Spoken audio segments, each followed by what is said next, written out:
A Polícia Civil concluiu o inquérito que investiga as mortes de avó, mãe e filha num apartamento no Barro Preto, região centro-sul de Belo Horizonte. Uma história que chamou a atenção de todo o país.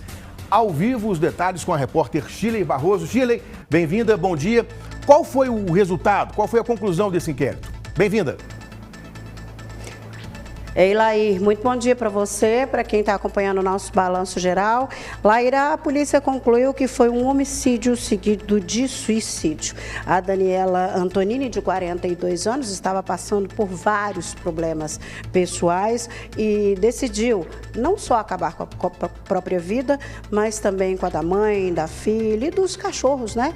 Que eram os companheiros dela e da mãe ali naquele apartamento, né? Relembrando que no dia 9 de maio, a polícia encontrou os corpos, né, da dona Cristina Antonini, de 68 anos, da Daniela, de 42, e da filha e neta delas, de 1 ano e 7 meses, num apartamento no Barro Preto, na região centro-sul de Belo Horizonte. A doutora Yara França foi quem concluiu o inquérito. Doutora, essa história assustou a todo mundo e surgiram aí conjecturas, histórias da motivação de tudo que teria acontecido, né? A polícia já tinha e já suspeitava de que era um homicídio seguido de suicídio, mas acabou concluindo que foi isso mesmo, mas os motivos não são os que estavam sendo ventilados, né? Bom dia. Bom dia. Infelizmente, essa tragédia familiar, a Daniela, por todos os elementos, né, objetivos periciais e subjetivos em toda a investigação policial que nós coletamos, nós chegamos à conclusão que, infelizmente, em razão de problemas pessoais da Daniela, que era portadora de depressão, uma doença seríssima, também de transtorno bipolar, ela já apresentava a ideação suicida em alguns momentos da vida, desde a época de faculdade, há relatos que ela já havia tentado suicídio. E com a gravidez, toda essa ideação, ela se agravou, a depressão dela se agravou, ela parou de tomar a medicação. A gente não tem nenhum registro que ela fazia terapia, que ela era acompanhada, né? Desculpe interrompê-la. Foi uma gravidez indesejada, porque nem ela queria ser mãe, né? Exato. Foi uma gravidez também indesejada. Ela manifestava que ela não queria ser mãe e ela chegou a manifestar isso para pessoas próximas, que não era algo que ela queria. E, infelizmente, isso agravou a situação quando nasceu a criança demandando cuidados muito especiais, né?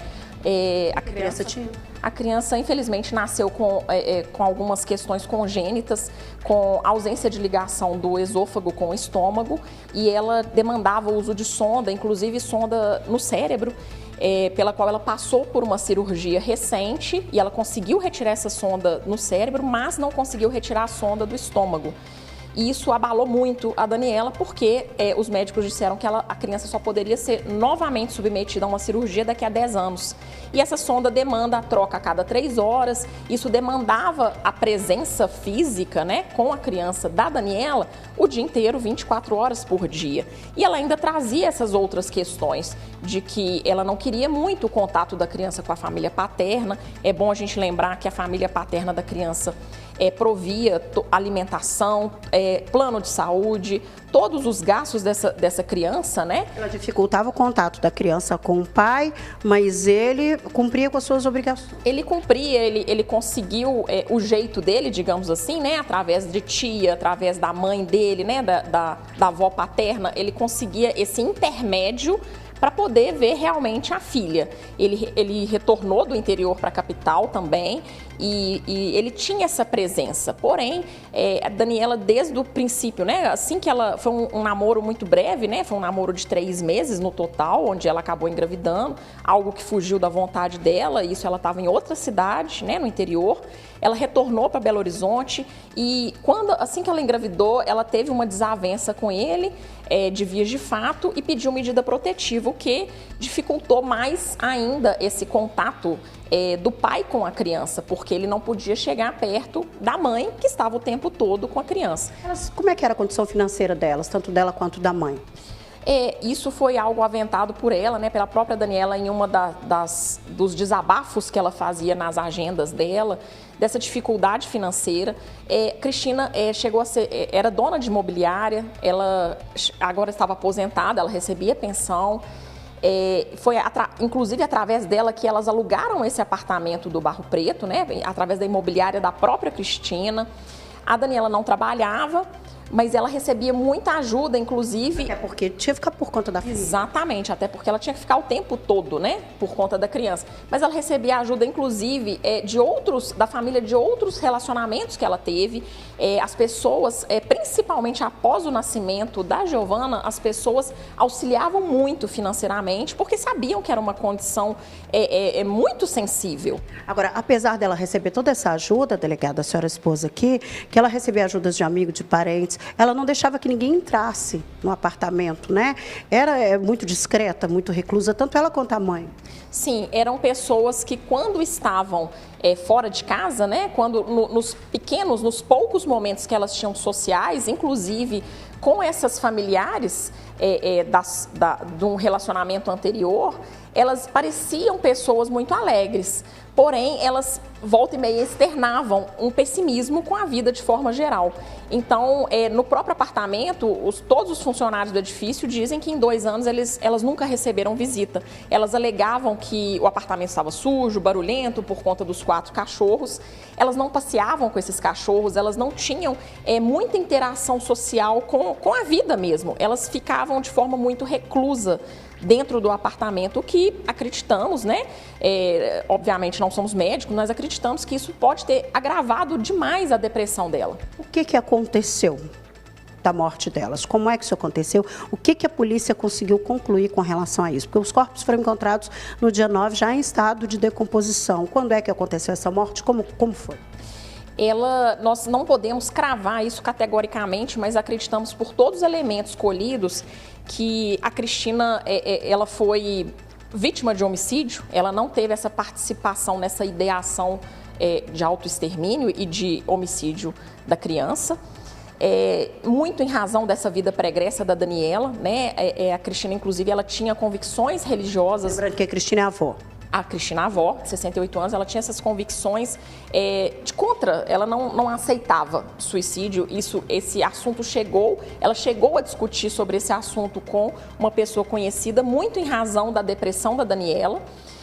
Então, acreditamos que por volta do dia 6, porque foi até o dia que familiares da criança, familiares paternos, tentaram esse acesso, a comunicação, comunicaram com ela, aparentemente estava tudo bem com a Daniela.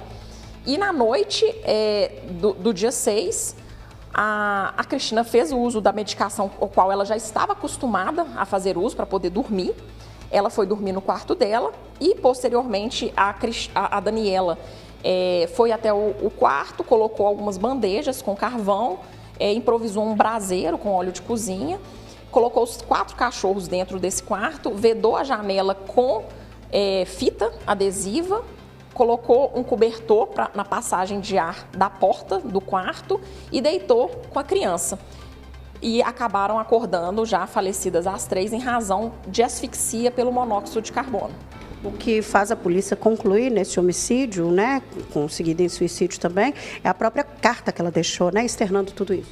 Essas cartas são escritas por ela ao longo do tempo. E ela coloca desde janeiro desse ano que ela estava muito cansada. Ela escreve já que ela acreditava que a mãe iria falecer em breve, em razão de alguns problemas respiratórios que a mãe tinha. E ela acreditava também que a Giovana iria falecer em algum momento, em razão dessa condição física muito frágil da Giovana. A Giovana tinha um baixo peso, né, muito em razão dessa condição médica dela. Internação por muito tempo. Muitas internações, cirurgias. Então, ela acreditava que a Giovana iria falecer. E ela coloca isso na carta. Ela coloca na carta também que ela não teria coragem de doar os cachorros, porque eles já estavam na família há muitos anos. Ela decidiu acabar com a vida de todo mundo. E aí ela decide, infelizmente, cometer esse homicídio contra a mãe dela, contra a filha dela e, posteriormente, esse autoextermínio. Surgiu uma informação aí em alguns sites, enfim, um boato, né, que até então é um boato, a senhora já negou aqui, de que ela teria provocado tudo isso por conta de uma dívida com jogos eletrônicos, jogos aí de internet. Isso procede? A princípio, nas investigações, a gente não constatou isso até o momento. Postas eletrônicas, né? Isso, até o momento a gente não tem essas dívidas em nome da Daniela. Mas é claro, assim, essas informações surgindo, elas estão sendo apuradas. A princípio, o que sabemos é que elas estavam devendo 2 meses de aluguel, 1 mês da taxa do condomínio, mas que provavelmente já era algo premeditado em razão desse plano dela do suicídio. Porque dos meses anteriores, os amigos estavam ajudando, parentes. Inclusive, ela teve um noivo por muitos anos que mora nos Estados Unidos e que continuava ajudando ela, né? Tanto ele quanto os parentes. Sim, com certeza. Ela tinha muitas pessoas que auxiliavam e essas pessoas, inclusive, de relacionamento anterior, né? Essas pessoas que ela construiu essa afeição, essa amizade. Após o nascimento da Giovana, elas passaram a auxiliar mais, né? Eram pessoas que eram muito presentes.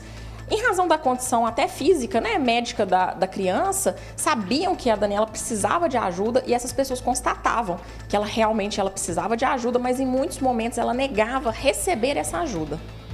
Lair, triste toda essa situação, né? A gente sabia que poderia ser assim, mas a polícia concluindo, dá uma perda no coração, né? Ah, não, muito. Uma história muito triste, uma tragédia familiar. Isso vai marcar a família inteira para sempre. Eu estava pensando, e queria que você perguntasse, por favor, Shirley, para a doutora Yara, sobre a família do pai.